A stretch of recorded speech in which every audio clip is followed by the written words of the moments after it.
Le roi George 114 pâlit, racla sa royale gorge et déclara avec arrogance à madame la directrice « Je viens inscrire ma fille, la princesse Aliester. »« Très bien, monsieur. » Elle prit des papiers, nota les noms et les chiffres et dit gravement « Je crois que vous feriez mieux de l'habiller d'une façon plus confortable. » Le roi racla 2 fois sa gorge et proclama, comme si lui seul en avait été responsable « C'est un pays libre, il me semble. »« Parfaitement, » répondit la directrice sèchement. Aliester s'habilla comme d'habitude. Elle n'y tenait pas tellement, mais elle n'avait pas autre chose dans sa garde-robe que des soies et des taffetas. Avant de partir, son père et sa mère lui dirent en chœur, comme si c'était la fin du monde, « N'oublie pas que tu es une princesse. » La petite fille, qui l'avait si gentiment informée qu'elle était une imbécile et une andouille, l'invita à jouer. « Comment tu t'appelles ?»« Aliester. Et toi ?»« Laurence.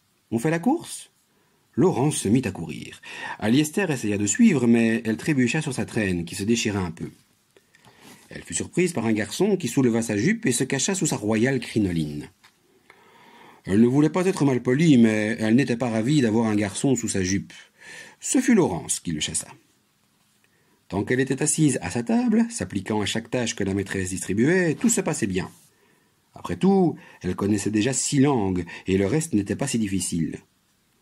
C'est seulement quand elle se leva et que tous ses maîtres de tissu frôlèrent tout le monde alentour qu'elle se rappela subitement qu'elle était une princesse, et elle ne sut pas quoi en faire. Au bout de quelques semaines, après une journée d'école, Laurence lui demanda, à brûle-pourpoint, « Pourquoi tu te déguises ?»« Je ne me déguise pas, je suis une princesse. » Le papa de Laurence l'attendait dans une voiture en forme d'œuf. Il klaxonna et cria à sa fille, « Comment va ma princesse ?» Pour Aliester, ce fut un choc. « Tu veux dire que toi aussi tu es une princesse ? Tu es vraiment une nouille. Bien sûr que j'en suis une. Toutes les petites filles sont des princesses, aux yeux de leur papa. » Aliester fut soulagée par cette nouvelle. Elle ne se sentait plus aussi seule dans sa condition de princesse. « Alors, demanda-t-elle, quand tu pars à l'école, ton papa te dit aussi « N'oublie pas que tu es une princesse ?» ?»« Non, il me dit « Au revoir, ma princesse. » Son retour à la maison causait toujours des drames.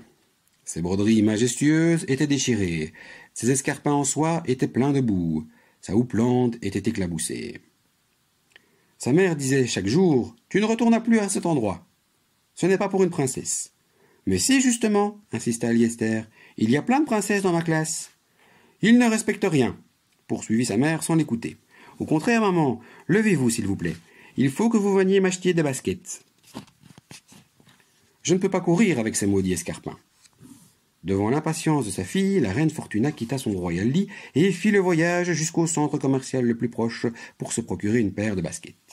« Heureusement qu'on ne les voit pas sous ta longue jupe, » soupira-t-elle. Aliester élimina la crinoline et courut ainsi beaucoup mieux avec les baskets, mais sa jupe l'empêchait d'améliorer son record. Elle emprunta les ciseaux de la maîtresse et coupa tous les volants de sa jupe, ce qui lui enleva d'un coup presque toute son allure de princesse. Ce n'était pas pratique d'être une princesse à l'école. Elle préférait rester la princesse de son papa, comme Laurence. Sa maman accepta petit à petit de lui acheter un jean, des pulls, des chaussettes et tout l'attirail des non-princesses. La reine Fortuna commença à aimer s'aérer dans le centre commercial et convainquit même son royal mari de venir y faire un tour. Il y vit tant de belles choses à acheter que ça lui donna envie de travailler. Tout le monde aurait oublié qu'Aliester était une princesse s'il n'y avait eu la minuscule couronne qu'on lui avait offerte à sa naissance et qui restait en permanence sur sa tête, perchée en haut comme si elle y était collée. Elle l'enlevait seulement pour se laver la tête et se coiffer. Quelques garçons s'amusaient à l'envoyer en l'air comme un ballon de football. Quelques filles l'essayaient à tour de rôle, mais la plupart du temps, elles n'y pensaient pas. C'était juste comme ses cheveux, sa peau ou ses oreilles. Et puis, même la couronne devint invisible pour ses camarades de classe. Elle avait beaucoup d'amis qui venaient chez elle après l'école. Sa mère ne restait plus au lit toute la journée, tellement elle était occupée à préparer des goûters royaux. Son père devint un membre actif de l'association des parents d'élèves de l'école Saint-Just et même obtint des améliorations considérables de la cantine et de la façade du bâtiment. Il trouva un bon poste dans une administration et il acheta une télévision. S'il disait encore quelquefois « N'oublie pas que tu es une princesse », il avait de la peine à se rappeler qu'il était un roi.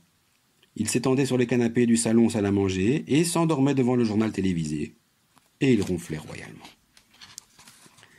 Aliester ne se sépara pas de sa couronne qui, de temps en temps, quand il lui arrivait de se gratter la tête, lui rappelait qu'elle était surtout un être humain, même si elle était une princesse, et qu'elle était quand même une princesse, même si elle était un être humain.